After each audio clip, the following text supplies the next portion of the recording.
If I had a list of things that I would write out that I didn't expect to happen in 2023, agreeing with something that Zachary Levi says would be at the top of that list. Because for a majority of this year, he's been insufferable to listen to both on screen and in the media. First, we had him being as obnoxious as humanly possible in his performance in Shazam 2, a movie that general audiences could give two shits about. And then we had him looking for people to blame when that film ultimately failed. You're pathetically predictable. So this video is in no way saying that Zachary Levi knows what he's talking about in regards to what audiences want. His time in DC is clearly over, and I think he should accept that and move on. Because I assure you that the list is very small of people who are checking for another Shazam movie starring him. But that doesn't mean that he can't get something right once in a while. What's that old saying? Even a broken clock is right at least twice a day. Well, congratulations, Zachary. This happens to be one of those times. Let's discuss. I watch so you don't have to. All I'm offering is the truth, nothing more. So Zachary Levi has gained a reputation for being a somewhat vocal and opinionated guy. A lot of what he says is delusional, but in a weird sort of way, I can at least appreciate the fact that he's saying exactly how he feels. Unlike a lot of people, I don't need to agree with someone 100% of the time in order to listen to what they have to say.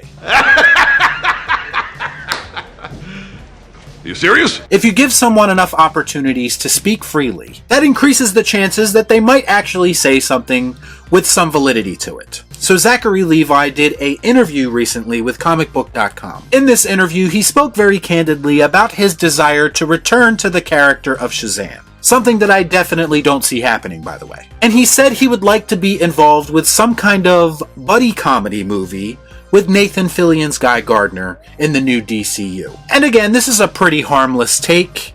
I don't think general audiences would give a flying f*** about that movie, but in this case, I guess it can't hurt to at least shoot your shot.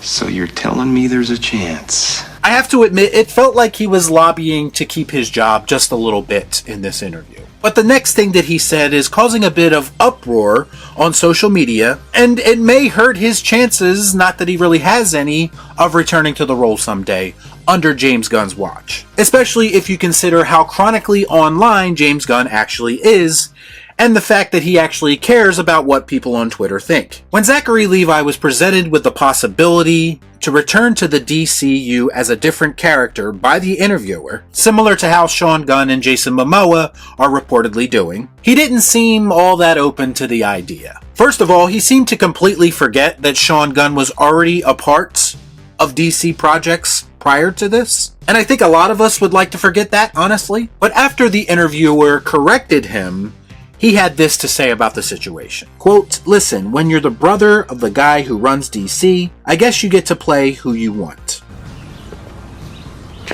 That makes sense. Now to be clear, based on his tone in the interview, I don't think he said this in a malicious way. He's simply stating a fact. That is the reason that Sean Gunn would have been in 3 different DC roles by the time he plays Maxwell Lord in the DCU. Now in typical Twitter, X, or fanboy fashion, everyone seems to be in an uproar about these comments, and why do you think that is? Could it be because the subject of James Gunn casting his friends and family in his movies has come up before, and it has frequently been used as a criticism toward his work? Probably, but again, that doesn't negate the fact that this is true. I don't understand why some people, especially on social media, are so afraid of someone expressing the truth? Are we that afraid of hearing the reality of this situation? Are you upset because it kind of validates James Gunn's biggest critics, who are typically just dismissed as internet trolls? This clearly hit a little bit too close to home and is a sore spot for many people. You can't handle the truth! Because now what we have are people scouring Zachary Levi's Twitter account looking for reasons to cancel him. This, my friends, is the never-ending cycle of delusional fanboys and girls. You say something that they don't agree with, and suddenly you must be a horrible person and have skeletons in your closet. This isn't even an opinion. It's an observation.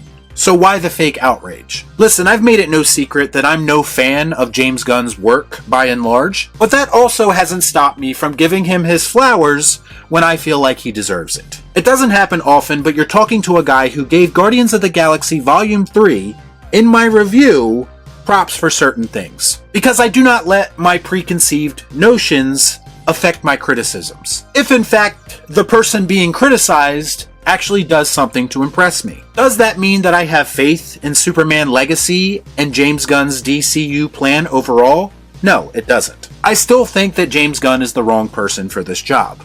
No, don't like that. And a big reason for that is he appears to be approaching these projects in the same way that he would approach any other project, Marvel or otherwise. And what do I say all the time about the current state of comic book movies? It's in shambles, and we need filmmakers to do something with these characters and stories that's never been done before creatively in order to make them stand out from the pack. Yet everything I see from the upcoming DCU feels like the MCU 2.0. Everything I see about Superman Legacy screams a safe and familiar version of Superman, with of course a little bit of James Gunn buffoonery thrown in for good measure. And yes, to me that is also reflected in his casting choices. His choices feel very safe and by and large desperate to me. I mean, he literally went out and got a guy to play Superman that's a discount version of Henry Cavill. Why? Let's cast Nathan Fillion because everyone on the internet likes to fan cast him and everything. Let's make Jason Momoa Lobo for the same exact reason. He's already admitted publicly that online discourse has been taken into consideration when making his casting decisions, which again makes a lot of sense for someone who spends as much time online as he does. But to me, that's not the sign of a great filmmaker with a unique vision. That feels like cheap fan service. Again, there is no example of a film being successful that was based on online chatter. And it feels like that's what James Gunn is doing because he thinks that is going to bring these films instant admiration and success. But if history has taught us anything, that type of rationale will only take you so far. The story, the characters, the script, the shots, these are the things that make films interesting and worthy of discourse. Let me put it this way. How many established filmmakers have dipped into the comic book movie genre and made these outside-the-box casting choices? Decisions that a lot of people balked at initially online, only for the final product to come out and prove everyone wrong. Because it's all part of the plan. Heath Ledger, anyone? And that was before Twitter existed, or at least right at the beginning of Twitter. I don't always want the obvious and conventional choices. Don't get me wrong, there's a place and a time where that is acceptable. But again, we find ourselves in a situation with this genre where we need a little bit more. And it doesn't feel like James Gunn is capable of giving us that. This might upset people, but by and large, I believe you know what you're getting when you watch a James Gunn movie. And I do feel like both his fans and his critics, whether you love him or hate him, should be able to admit that. He's literally not the type of guy to reinvent the wheel. And the last thing we need is just another comic book movie that's good enough or worse. Whatever it is that you're offering, we're not into it. Don't care, couldn't care less. As for him hiring his brother to be in his films, ultimately, I don't really care. The truth is that it's not the first time that we've seen something like that happen in Hollywood. Again, I think it's safe and predictable, but ultimately not unexpected. I've seen people bring up how directors reuse actors in their films all the time, which is true. In fact, two of my all-time favorite directors do it all the time, that being Quentin Tarantino and Martin Scorsese. But when they do it, it doesn't feel like they're forcing the issue. When they write or come across a project that they feel like one of their frequent collaborators would be good for, they just make it happen. Because they have that working relationship and they understand what works for these people and what doesn't. When James Gunn does it, it feels like he's just doing it out of reflex, or just because he can. You're telling me that there's no one else who would have been better suited for the role of Maxwell Lord other than James Gunn's brother. Bullshit. And I think that's where people take issue with how James Gunn casts his films. And please, let's not even try to compare Scorsese and Leo working together. With James Gunn and Sean Gunn working together, there is no comparison. And yes, I've seen people try to use that argument as justification. Bottom line, nothing Zachary Levi said here was out of line to me, because he was just saying what a lot of people online already say, and what a lot of people are thinking in their heads but don't want to admit to. Nothing about James Gunn's DCU or Superman Legacy casting choices has changed my mind at all as it pertains to my outlook on these projects. In fact, all it really did was reinforce a lot of my concerns. Y'all be cool. Right on.